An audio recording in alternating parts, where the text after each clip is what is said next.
بسم الله الرحمن الرحيم. الحمد لله والصلاة والسلام على رسول الله وعلى آله وصحبه ومن والاه. برانی بەڕێز خوشکانی عزیز، هاتینەوە خزمەتان جارێکی تر لە تەندروستی خۆشەویستدا. لە وانەی ئەمڕۆیە باسیەکی دەواازەی نەخۆشیەکەین، ئەویش پێوترێ دەمولود. بزانین دەمولود چی بۆ ئینسان پەنهان کردووە و چی بۆ شاردوێتەوە و ئەکرێ ئینسان لەڕێی ئەمانەوە چۆن تووشی نەخۆشی بێ و چۆن ئینسانە بێ پارێزگاری لەمانە بکە بۆ ئەوەی کە دەواازەی ئینسان، سەیتەرەی ئینسان، بازگەکانی ئینسان لەڕێی چوونە ناوەی هەوا و خواردنەوە خاوێن بن، بتوانین کوالیتی و کۆنتڕۆڵێکی بەهێزمان هەبێ، ئەوەی کە خۆمان ویستمان بەڕێیکەین، ئەوەی کە نەمانویست ڕێگری بکەین و نێڵین تێپەڕ بێ. خۆشەویستانم، ئەگەر دیقەت بن، ئینسان لە ڕۆژێکە 15,000 بۆ 25,000 جار هەناسادە. ئەمە واکە ئەو ژینگەی کە لە دەورێتی هەرچی خەڵتە و پیس و خەوشی گرتووە بێنە ناو لاوپۆشی لوت و مووەکانی لوت و سەرەتای جۆگەی هەناسە و هەرسەوە هەمووی بنیشن و ئینسان تووشی نەخۆشیکەن. بۆی ئەگەر ئەمانە چارەسەر نەکرێ و زوو بزوو پا نەکرێتەوە و ئینسان لە دەستی دەرباز نەبێ بۆ دەرەوە، ئەو کاتە بەرەو ناوە گوزەرەکرێ و ئینسان تووشی نەخۆشیەکەن لە مەجای هەناسەیە، لە مەجای جۆگەی هەرسیە و دواتریش ئەمانە بەرەو خوێنەچن. بۆیە ضرورە ئینسان بتوانێت ئاگاداری ئەم قۆناغە بێ، ئاگاداری ئەم دەواازەیە بێ، چکە بەڕاستی ئەمە سەرچاوەی نەخۆشیەکانە. بەڵێ خۆشەویستەکانم، هەر کاتێک ئینسان توانی لەو خەوش و لەو پیسیەی کە لە خواردن و لە هەوا بەناو دەم و بەناو لوتیەوە ئەنووسێن لەمانە خۆی ڕزگارکە، ئەو کاتە خۆی لە بەڵایەکی گەورە و خۆی لە تاقیکردنەوەیەکی گەورە هێناوەتە دەرەوە.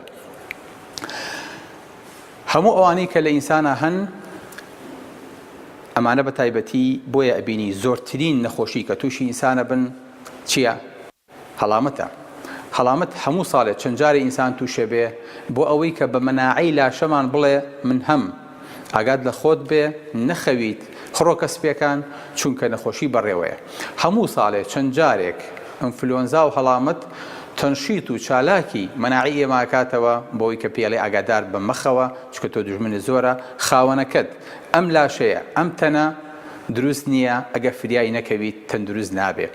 بۆیە بەڕێزەکانم، بۆچی زۆرترین هەڵامەتەگرین؟ لەبەر ئەوەی کە زۆرترینی میکرۆب ئاوایەتە ژوورەوە، زۆرترین نەخۆش و ئاوا ڕۆمانتیەکە. بۆیە ئەبێت بتوانین مامەڵی لەگەڵا بکەین و بتوانین بیکەینە دەرەوە.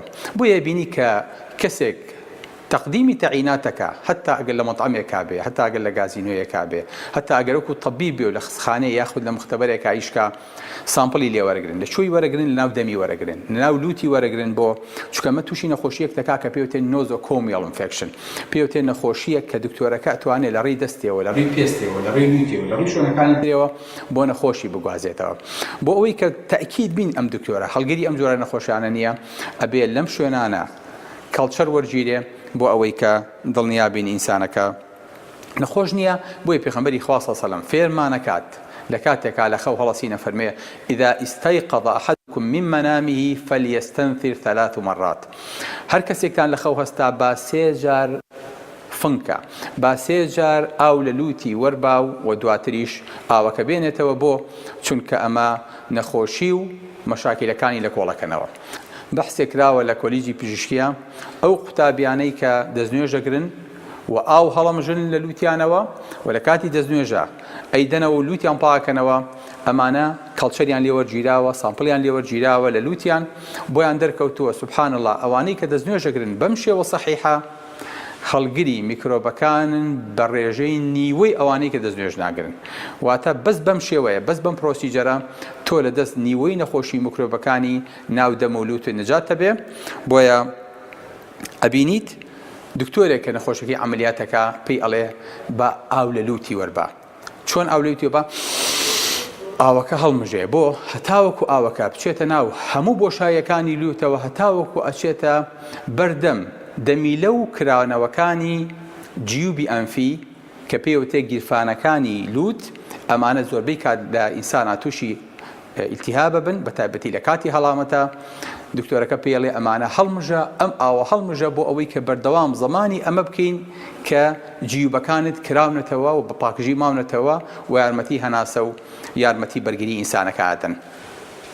بەڵێ خۆشەویستەکان، ئەمە سەبارەت بە لووت کە ئینسانە بێت مامەڵەیەکی وردی لەگەڵا بکە و تەعامولێکی لەگەڵا بکە کە بزانێت ئەمە یەکێکە لە دەواازەکان، ناوێنی مەتار، ناوێنی سنوور، ناوێنی هەر شتێک گرنگەوەیە ئەمە ئەبێ کوالیتی کۆنتترۆڵێکی بەقوەتی لەسەر بێ کە بەردەوام دژمنەکان تارنێ بۆ ئەو دیوی سنوورەکان و ئینسان پارێزگاری بکە لە لاشەی خۆی. ئەی ناودەم خۆشەویستەکان، چۆن پارێزگاری لێ ئەکرێ، چۆن ئەتوانین ئەمانە پارێزین؟ بەڕاستی یەکێ لە دژمنەکانی خۆمان بۆ ناو دەم و دانمان ئەوەیە کە ئەیخۆین بەداخەوە. لەوانەیە هەناسەمان تا حدێکی باش کۆنتترۆلمان نەبێ بەسەریا، بەڵام خۆ ئەوەی کە ئیخۆین خۆشەویستەکانم ئەبێ بزانین چیە خۆین، ئەبێ بزانین چۆنە خۆین، ئەبێ بزانین چی هەڵەبژێرین بۆ خواردن. ئەزارین گەورەترین عیسابەی مافیا کە دانەکان کلۆرەکەن و تووشی نەخۆشیمانەکان چین؟ دژمنەکانی خۆمان کە بەدەستی خۆمانەی خۆین. ئەجا ئەبێ دوای بڵین بەدەستی خۆم چیم بەخۆم، بەداخەوە ئەو شەکرەیە، بەداخەوە ئەو ئاردەسپیەیە، بەداخەوە ئەو خواردنەیە کە ئەی خۆین و لە ناو دانەکانمانە ئەمێنێتەوە و پاکی ناکەینەوە و دواتر ئەبێ بە مۆڵگەی نەخۆشی و میکرۆب و ئیلتیهابات و دوای تووشی بەڵامانەکە. بۆیە ضرورە وریابین و بزانین چۆن تەعامل لەگەڵ ئەمە یاکەین. بەداخەوە ئێمە هەتا ئیستاکەینە نەماتوانین منداڵەکانمان فێری ئەم سەقافەتە بکەین. بۆیە بینی منداڵەکانمان لە سادەیان کە ئەگەنە تەمەنی 2 ساڵی دانیان کلۆرە، لە سا 60 مناڵ کە ئاگاتە تەمەنی 3 ساڵی دانی کلۆرە. بەداخەوە لە نەرویج لە کاتی حربی عالەمی دووەمە لە کاتێکا شەکری لێ بڕاو قەتع بوو حەساریان لێ کرد، شەکری دەست ناکەوت، مناڵەکانیان زۆر سەحەتی خۆشتر بوو لە دوای حرب، لە دوای حرب کە شەکریان بردەوە جارێکی تر و مناڵەکان دەستیان کردەوە بە شکولاتە خواردن و بەشتی شیرین، ڕێژەی کلۆربوونی دان 300 تا 400 ئەوەندە زیادی کرد لە ناو منداڵەکانە. بۆیە خۆشەویستەکانم، ئەبێ ئینسان وریا بێت و بزانێت چی ئەخوات و بزانێت چۆن هەر ئەوەی کە ئەمریکا خواردی یاخود کە غەرب خواردی مەرجنیە شتێکی باش بێ بۆ ئێمە. بۆیە بینیت منداڵی ئەمریکی 60 دانەجار دانی کلۆرتر و خراپترە وەک لە منداڵێکی ئەسیوپی ئەفریقی فەقیر، بۆ چونکە ئەوەی کە بۆ ئەم ئەلوێ بیخوات بۆ ئەم نالوێ، بۆیە بێ باجەکەشی بە.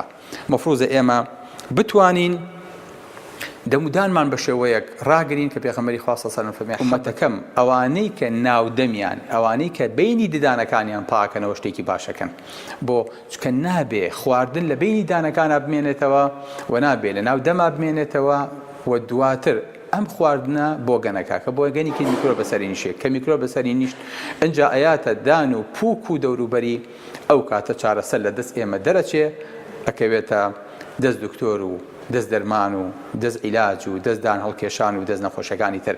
بۆ یەکە بچی وەلای دکتۆرێ بڵێ دکتۆر جان دانم بۆ هەڵکێشا، ئەڵێ وەڵاهی ئیلتیهابی کردووە، ئەبێت عیلاجی ئیلتیهابە بەمێ، ناتوانم لەم کاتەیە کە ئازارەکە و زۆرە ئیلتیهابەکەت هەیە هەڵی کێشم بۆ، چکە لەوانەیە تووشی نەخۆشیەک کە پێوتێ ئینفێکتیڤ ئیندۆکاردایتس، ئیلتیهابی ناوپۆشی دڵ.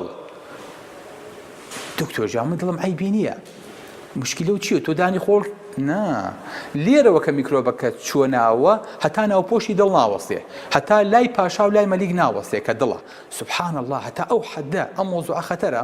بەڵێ خۆشەویستەکەم، هەروە نەزانیت ئەم لاشەیە هیچی پەیوەندی بەیەکەوە نییە، ئەم لاشەیە هەمووی متەرابطە، هەمووی پەیوەندی تۆکمەی بەیەکەوە هەیە کە پێغەمبەری خوا صلی الله علیه و سلم فەرمێ مثل المؤمنين في توادهم وتراحمهم وتعاطفهم كمثل الجسد الواحد إذا اشتكى منه عضو تداعى له سائر الجسد بالسهر والحمى. ئەگەر بەشێک لە ئەندامەکانمان هاواری کرد هەمومان هاوارمان لێ هەڵەسێ. لەبەرەوە هەموو لاشە متەرابطە، تەسەور نەکەیت ئەمە پەیوەندی بە ئێمەوە نییە. بۆیە ضرورە لە کاتێکا ئێمە نانەخۆین شتە خۆین بتوانین ناو دەممان پاکەینەوە. پێغەمبەری خوا صلی الله علیه و سلم جارێکیان شیری خوارد، دواتر ئاوی لە دەمی وەردا، فەرمووی ئین له دەسەمە، فەرمی چەوریتیایە. سبحان الله، پێغەمبەری خوا صلی الله علیه و سلم چێ فێری کردی ئەم چەوری ئەگەر بمێنێتەوە خراپە بۆ دەمودانت، چێ فێری کردی ئەبێ مەزمەزە بکەی.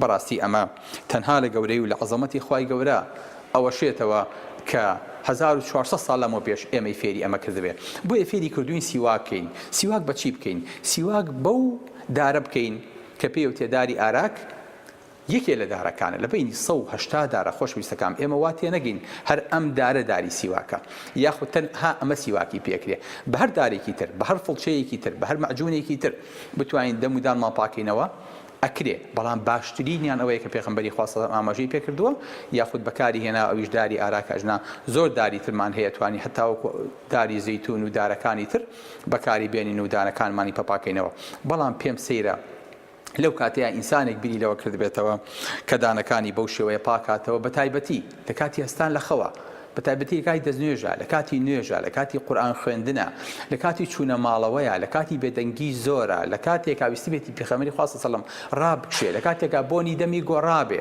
لە کاتێکا بە ڕۆژوو بوو بێ سوبحان الله هەر سیواکی کردووە بەڵێ پێغەمبەری خوا سیواکی کردووە لەسەر مەگیا پێغەمبەری خوا سەڵام سیواکەکە و دانەکانی پاکاتەوە ئاخر جار بە دەمودانێک و بە پاکژی بە خاوێنی ئەچێتەوە بەردەستی پەروەردگارەکەی ئەم سیواکەش کە بەکار هاتووە لە دینە هەموو جارێک کە پاکراوەتەوە دەمودانی پێ پاکراوەتەوە واجب وایە کە بشۆرێ و پاک بکرێتەوە جارێکی تر خۆشی ئەبێ پاک بکرێتەوە یعنی نابێ ئەو سیواکەی کە تۆ دەمودانی پێ پاکەیتەوە ئەمیش بە پاکی ڕانەگری سیواک چی تایە خۆشەویستەکەم مادەی کبریتی تایە ڤۆلەتایڵی تایە کلۆری تایە کە ڕەنگی دانەکان لا بات و بەسپێتی هێڵێتەوە مادەی بێنزایڵی تایە کە میکرۆبەکانە کوژێ مادەی ڕێسینی تایە کە مینای دەمودان پاکات و چاکێکاتەوە سیلیکای تایە کە دەمودان بە پاکی و بەسپێتی هێڵێتەوە ڤیتامین سی تایە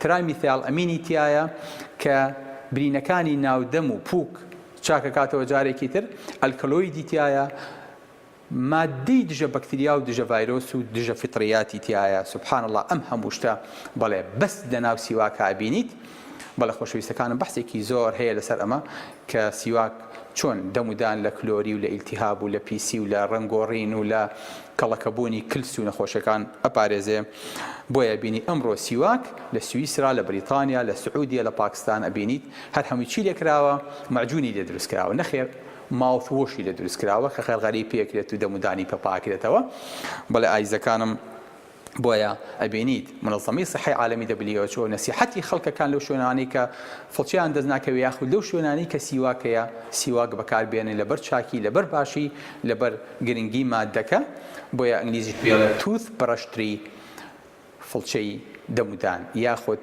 داری دەمودان بەڵێ خۆشەویستەکانم ئەمە شانازیە بۆ ئێمە کە 1400 ساڵ لەمەوە پێش پێغەمبەرەکەمان صلی الله علیه وسلم فێری کردبین چۆن دەمودانمان پاکەینەوە و خاوێنەکەینەوە و بە خاوێنی ئێهێڵینەوە بۆ ئەوەی کە دەمودانمان نەک بۆ خۆمان خۆش بێ بەڵکو بۆنی ناخۆشی ناودەممان بەسەر خەڵکی شانەکەی.